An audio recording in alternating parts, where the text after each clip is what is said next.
नमस्कार दोस्तों, हमारे चैनल पर आपका स्वागत है। जय श्री कृष्णा, राधे राधे, हर हर महादेव, ओम नमो भगवते वासुदेवाय नमः। जय श्रीमन नारायण। दोस्तों आज हम सुनेंगे ज्येष्ठ मास की महापुण्य फल देने वाली कथाएं। आइए सुनते हैं ज्येष्ठ मास में प्रतिदिन सुनी जाने वाली महापुण्य देने वाली कथाएं। तो आइए भगवान के चरणों में ध्यान करके कथा को प्रारंभ करते हैं। सबसे पहले गणेश जी की कहानी सुनते हैं। एक गांव में एक माँ बेटी रहती थी। एक दिन वह बेटी अपनी माँ से कहने लगी कि माँ, गांव के सब लोग मेला देखने जा रहे हैं, मैं भी मेला देखने जाऊंगी। वह जिद करने लगी। तभी उसकी माँ ने कहा कि बेटी, वहां बहुत भीड़ होगी, कहीं गिर जाओगी तो तुम्हें चोट लग जाएगी। लड़की ने माँ की एक भी बात नहीं सुनी और मेला देखने के लिए वहां से चल पड़ी। जब उसकी माँ ने देखा कि उसकी बेटी उसकी बात नहीं मान रही है, तो माँ ने बेटी को 2 लड्डू दिए और एक घंटी में पानी दे दिया। और माँ ने कहा, अपनी बेटी से कहा कि बेटी, यह लड्डू तुम गणेश जी को खिला देना और थोड़ा सा पानी गणेश जी को पिला देना, दूसरा लड्डू तुम खा लेना और बचा हुआ पानी तुम पी लेना।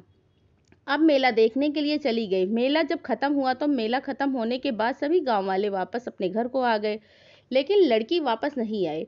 लड़की मेले में गणेश जी के पास बैठ गई और कहने लगी कि गणेश जी, एक लड्डू और पानी तुम्हारे लिए और बचा हुआ पानी और एक लड्डू बाकी मेरे लिए है। इस प्रकार कहते कहते लड़की को वहां गणेश जी के पास बैठे मेले में सारी रात बीत गई। अब यह देखकर गणेश जी सोचने लगे कि अगर मैंने एक लड्डू और पानी नहीं पिया तो यह लड़की अपने घर को नहीं जाएगी। और यह बात सोचकर गणेश जी एक लड़के के भेष में उस लड़की के सामने आए और उससे एक लड्डू लेकर खा लिया और थोड़ा सा पानी पी लिया। और फिर उस लड़की से कहने लगे कि मांगो, तुम क्या मांगती हो। तब लड़की अपने मन में सोचती है कि क्या मैं मांगूं, अन्न मांगूं या धन मांगूं या फिर अपने लिए एक अच्छा सा वर मांगूं, फिर खेत मांगूं या महल मांगूं। वह मन ही मन सोच रही होती है। तभी गणेश जी उसके मन की बात जान लेते हैं। लड़की से बोलते हैं कि तुम अपने घर को जाओ, तुमने जो भी अपने मन में सोचा है वह सब तुम्हें मिलेगा। अब उस लड़की की यह बात सुनकर वह लड़की अपने घर को पहुंच गई।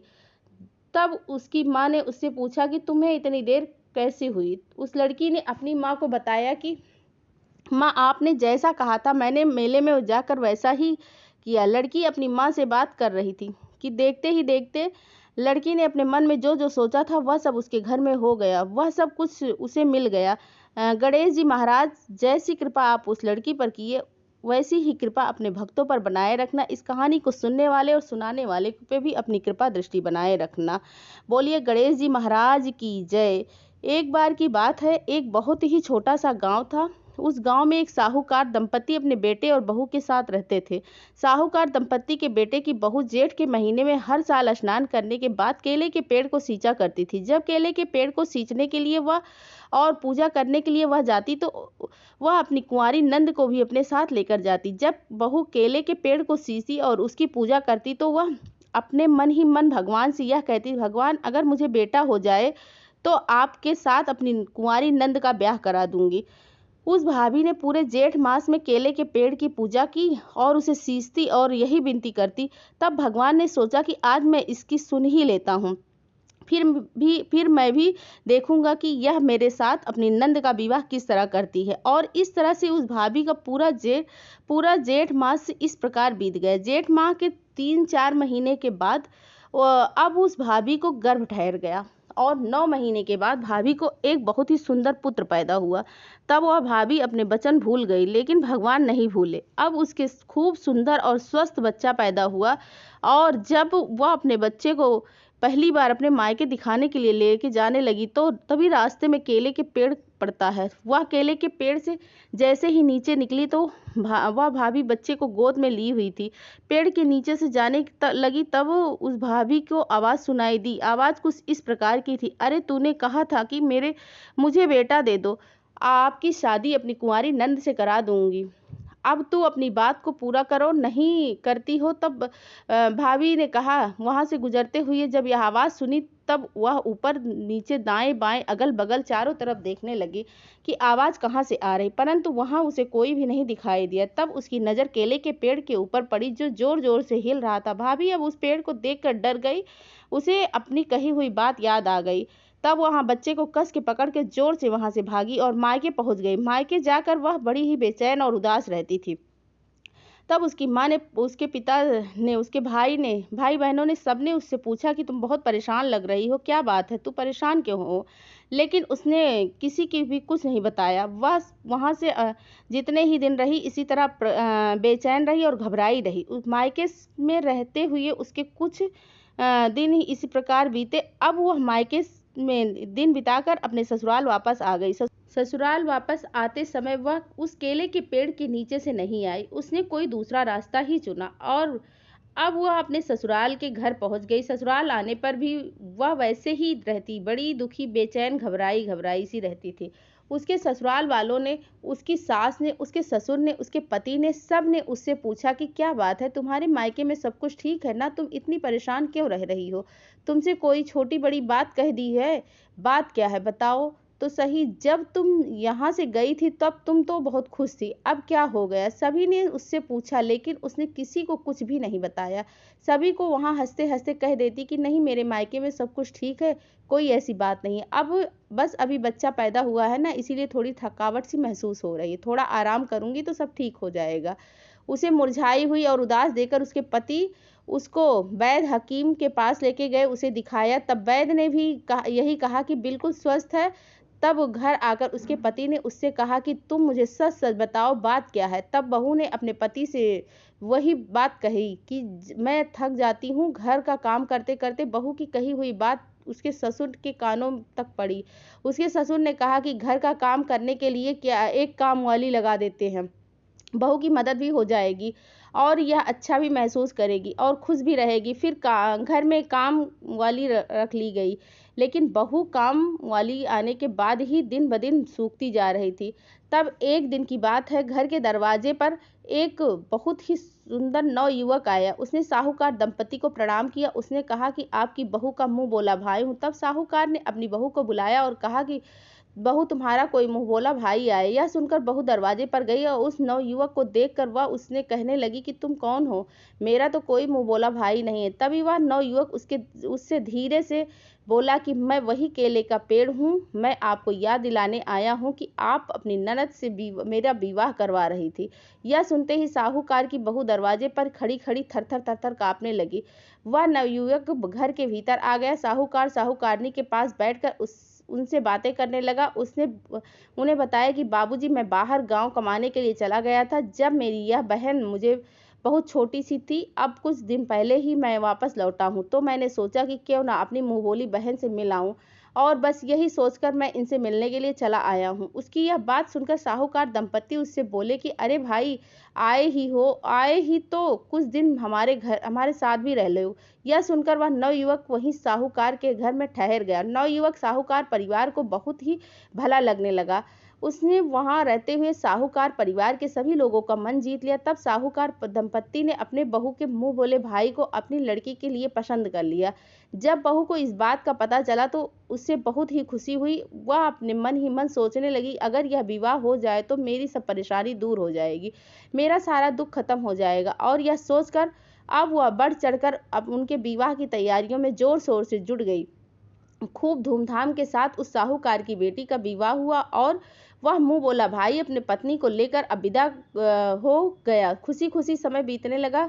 अब कुछ दिनों के बाद राखी का त्योहार आया। तब साहूकार दंपत्ति अपने बेटे और बहू से कहने लगे कि रक्षाबंधन का त्योहार आने वाला है, तुम दोनों ऐसा करो कि राखी बंधवाने के लिए तुम बहन के घर चले जाओ, उससे राखी भी बंधवाना और उससे मिल भी आना। तब साहूकार के बेटे ने यह सुनकर गर्दन हिलाई और कहा कि ठीक है बापूजी, जैसा आप कहते हैं वैसा ही करूंगा। लेकिन जब इस बात को साहूकार के बेटे की बहू को पता चला तो उसके पांव के नीचे से जमीन खिसक गई। अब वह सोच में पड़ गई कि कैसे मुंह बोला भाई कहाँ है, उसके पति को लेकर कहाँ जाऊंगी। और उसी समय वह घर से बाहर निकली और दौड़ी दौड़ी उसी केले के पेड़ के पास गई, आकर रुक गई और बोली कि हे भगवान, आपने मेरी ननद से विवाह किया है और मेरे सास ससुर कह रहे हैं कि पहली राखी है, पहली राखी पर राखी बंधवाने के लिए बहन के घर चले जाना। भगवान आप ही बताओ अपने पति को लेकर कहाँ आऊं। तभी वहां से एक आकाशवाणी हुई। आकाशवाणी ने कहा कि तुम अपने पति को रक्षाबंधन के दिन इसी पेड़ के पास लेकर आना। आ जाना, सब सही हो जाएगा, लेकिन तुम सवा पहर के लिए ही ठहरना, इससे ज़्यादा देर ठहरोगी तो अपने घर वापस चली जाना। सवा पहर होने के बाद ही आकाशवाणी को सुनने के बाद उस बहू को बड़ी खुशी हुई और वह प्रसन्न मन से अपने घर को आई। जब रक्षाबंधन का त्योहार आया तो रक्षाबंधन के दिन वह साहूकार के बेटे की बहू अपने बच्चे और पति को लेकर उसी केले के पेड़ के पास आ पहुंची। वहां पहुंचकर उसने देखा कि केले के पेड़ की जगह एक बहुत सुंदर सा महल नुमा मकान था और वहां खूब सारे नौकर चाकर लगे हुए थे। यह सब देखकर साहूकार के बेटे की बहू बड़ी ही आश्चर्यचकित हो गई और सोचने लगी कि यह नवयुवक जो कि मेरा भोला भाई था और मेरी ननद कितनी अच्छी जिंदगी जी रहे हैं। तभी साहूकार की बेटी उस महल से बाहर निकली और अपने भैया भाभी को देखकर उसके गले लग गई। भाभी से कहने लगी कि भाभी, आपने जेठ के महीने में जो केले के पेड़ की सींचा था उसका मुझे बहुत ही अच्छा फल मिला है। और फिर खुशी खुशी उस बहन ने अपने भाई भाभी और भतीजे को राखी बांधी और फिर उस भाभी ने भी अपने मुंह भोले भाई को राखी बांधी। सवा पहर होते ही वह अपने पति से कहने लगी कि चलिए, हम बहुत देर हो गई है, अब हमें चलना चाहिए। बहन बेटी के घर ज़्यादा देर रुकना अच्छा नहीं होता, लेकिन उसके पति ने उसकी बात नहीं मानी। वह अभी अपनी बहन के घर और भी रुकना चाहता था, उसका अभी वापस जाने का मन नहीं था। तब वह भाभी अर्थात साहूकार के बेटे की बहू अपने पति से बोली कि हमारा बच्चा बहुत परेशान हो रहा है, हमें चलना चाहिए। अब वह साहूकार का बेटा और बहू अपने बहन को से विदा लेकर अपने घर की ओर चल देते हैं।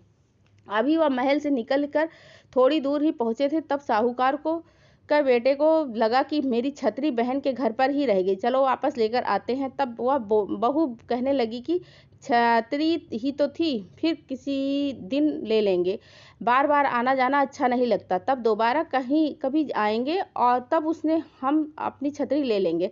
वह साहूकार का लड़का नहीं माना, वह वापस चल दिया।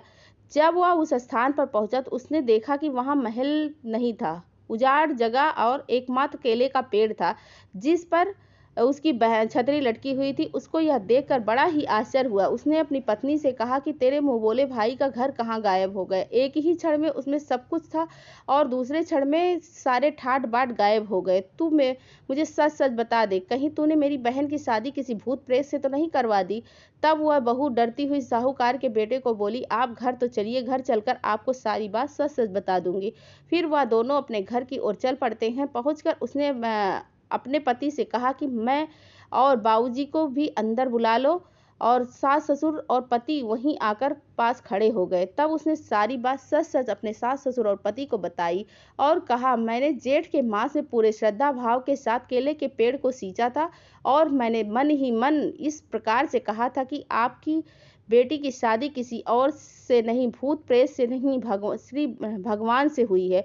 बहू के मुंह से यह बात सुनकर उसके पति सास ससुर बड़े ही खुश हुए और जेठ मास के देवता जैसे फल आपने केले के पेड़ को सींचने के साहूकार के बेटे बहू को दिया, वैसे ही फल सबको देना। इस कहानी को सुनने वाले और सुनाने वाले पर भी अपनी कृपा दृष्टि बनाए रखना। बोलिए विष्णु भगवान की जय।